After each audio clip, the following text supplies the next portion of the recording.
ओम श्री सिद्ध भैरवाई नमः. बघा,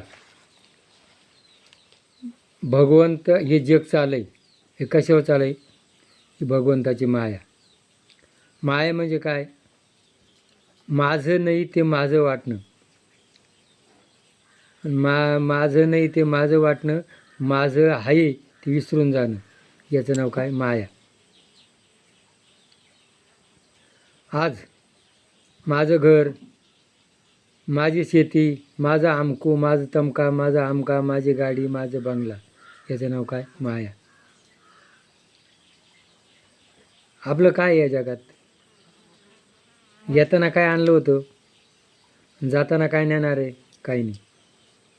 मग एक वेळेला सुदाम आणि कृष्ण दोघं बसले होते आणि सुदामानं काय सांगितलं, भगवंता मला तुझी माया आहे ना, ती माया दाखवील म्हणे एक वेळेला. मग एक दिवस काय झालं, कृष्ण आणि सुदामा नदीच्या काठी झाले होते आणि यमुना नदीच्या काठी चालताना कृष्ण गेला, आंघोळ केली आणि पितांबर नेसत होता आणि सुदामा आंघोळ करायला गेला. तेवढ्यात त्याला असा भास झाला का नदीला पूर आला आणि त्या पुराबरोबर तो वाहून गेला.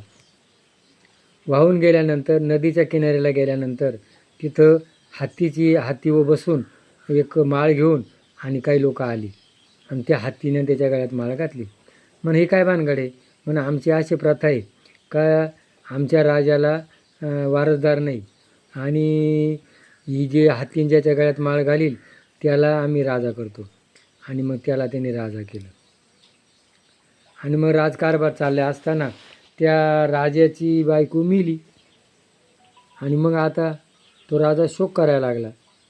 बायको मेल्यावर दुःख होतंच ना.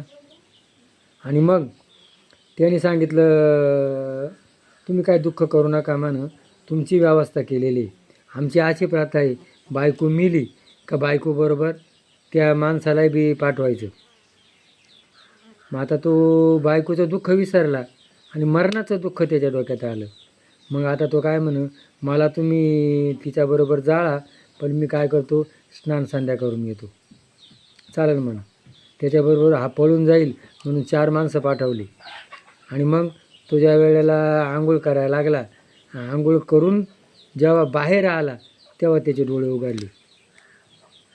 आणि मग कृष्णाला सांगितलं असं असं झालं होतं म्हणून.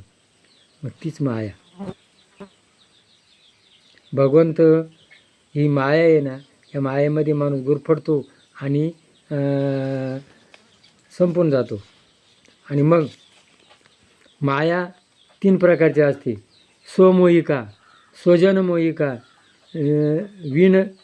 विनमुख जनमोहिका. आणि माया मी कोण आहे? नर्तकी आहे.